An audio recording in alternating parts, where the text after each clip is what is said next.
video on Life1 by Quadeca, and if you can't tell, it's obviously not out, so this is basically purely, I guess, a retrospective in some way of this whole era.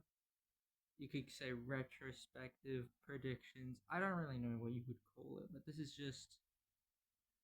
is just me talking about Life1 by Quadeca. If you would rather wait till the album is out, fair enough.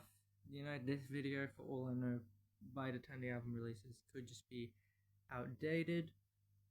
So, yeah.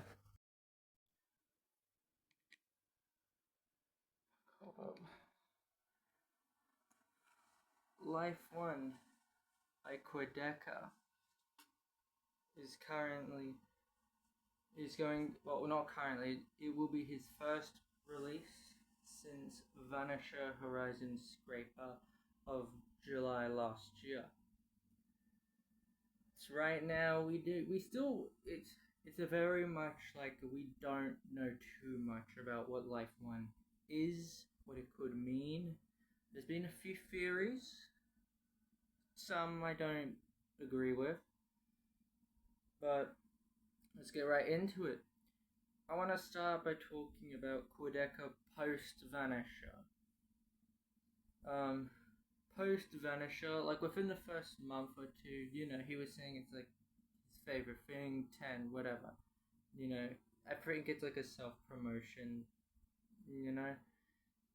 But then in August, he did an interview with Anthony Fantano, and in that, Fantano asks him about what his immediate releases for the future are gonna be, and that's where Quadeca said that he's making like pop era, but he doesn't know if it's gonna be pop, but that's just what was calling to him. Then after that, in October, I think, I could be getting it wrong. Oh wait, no, not in October. There's another interview before. I think it called the Art Pop Auteur, and that is where Quadeca speaks a bit more about this album. Now, at this point, we didn't know what the album was. It was just like, all we knew was it's pop. That's it. And this one, he said that it's really bad, but it's his favorite album. So, that got more people intrigued.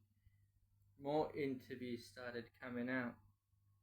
There was an interview with Wonderland magazine, and in that one, he says that right now, this album is going to be the boldest thing he's ever done in his whole career, and that when he was re-listening to Vanisher on his flight home, it felt very impersonal, and so this album is like the whole contrast where this, to him, feels very personal in some way.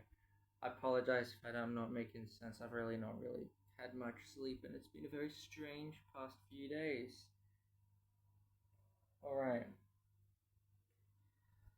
That is Quadeca post-Vanisher era. I think, personally, since his post-Vanisher era, it seems like Quadeca isn't a huge fan of Vanisher.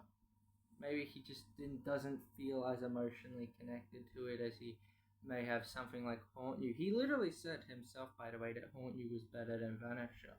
So, that's just something. Alright. In May, I forgot the exact date, but in May, we got the first single from Life1. But before that, we get anything else? We've gotten a couple things before then. I believe in April or early May, we got two things. We got a snippet of him dancing, and there's metronome, and you hear like a horn at the end.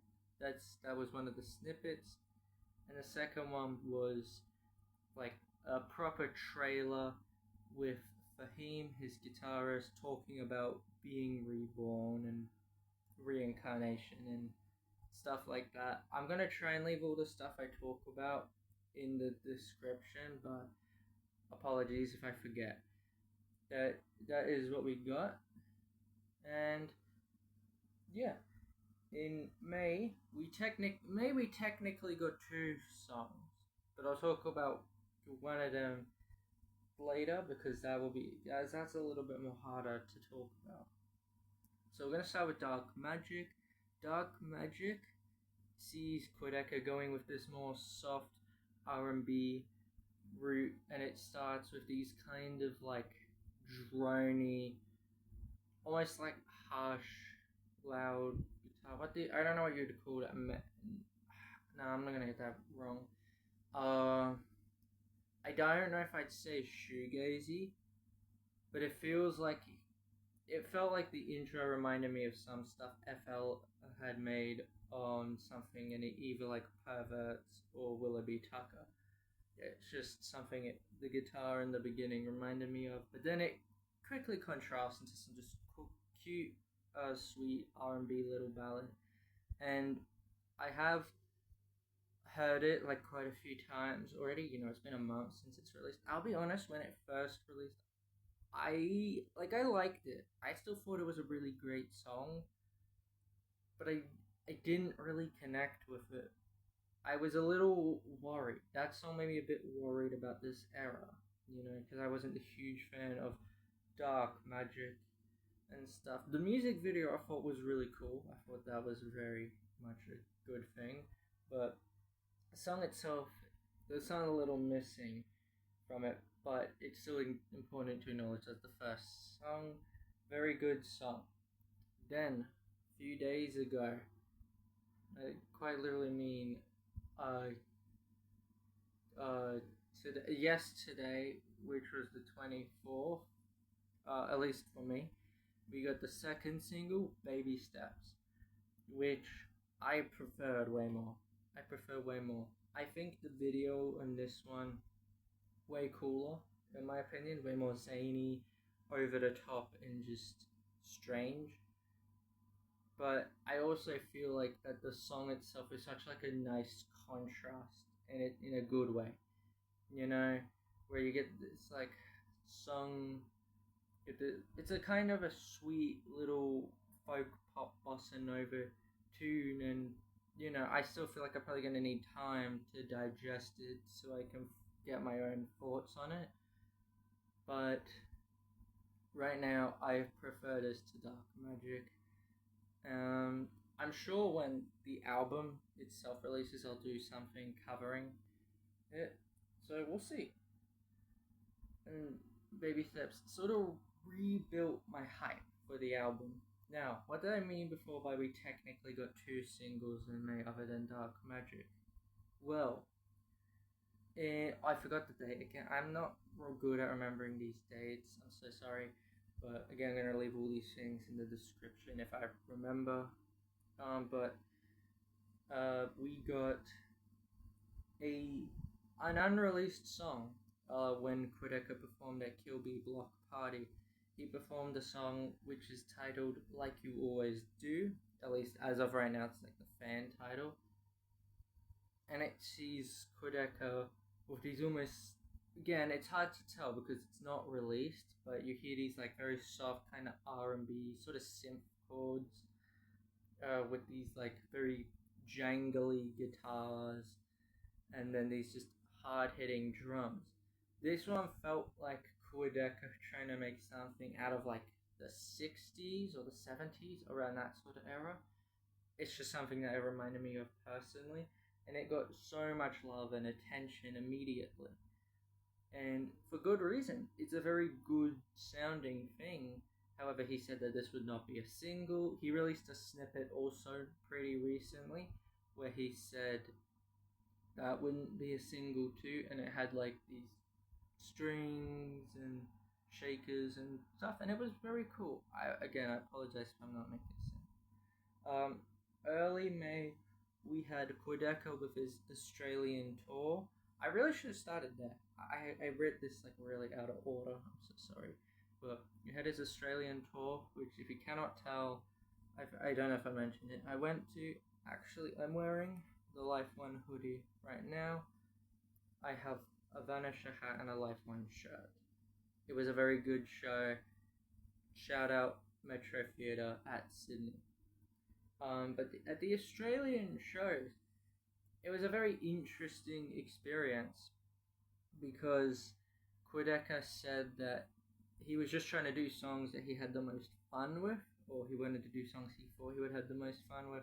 So we got to hear stuff like, and I'm gonna try and talk about stuff that he doesn't usually do at shows, but he did Don't Mind Me, which, you know, Haunt You is my favorite album, so that one I immediately was like, yeah, I'm excited to hear that live.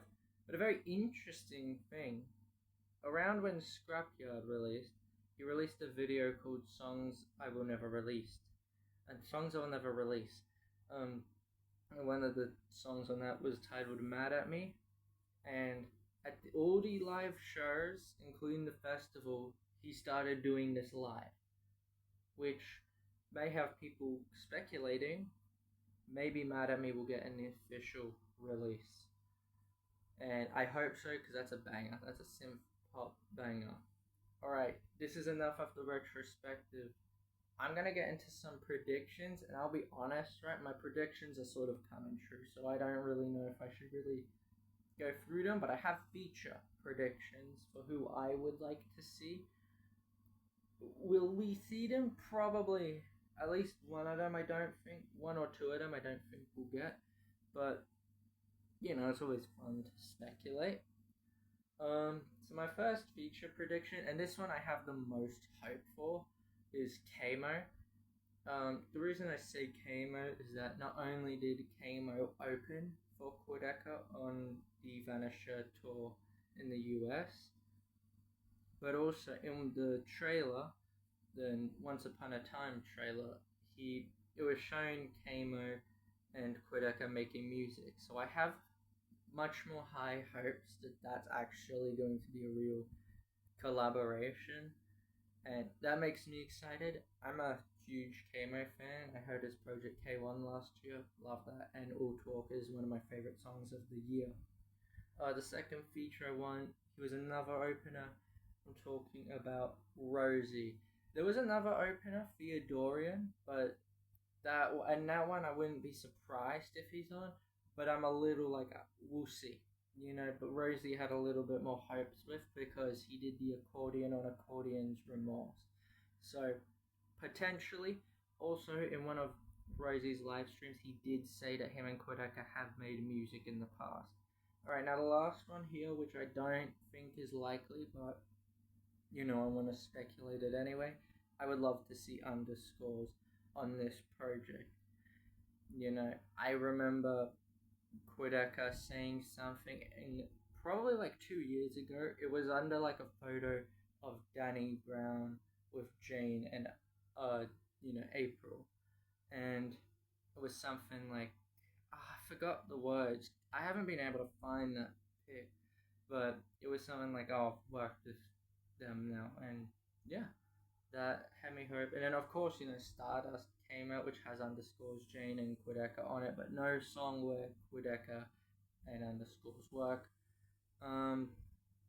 But then as of recently, with you and all that, Quadeca's been interacting with underscores a lot, so I would love to see a collaboration between the two. I think that would be awesome, but we'll have to see what happens. Anyways, this is just a quick video on Life1. I have some stuff, we'll see if it comes out. I'm writing a lot of stuff, so if they come out, expect more, but we'll see what happens. Anyways, see ya.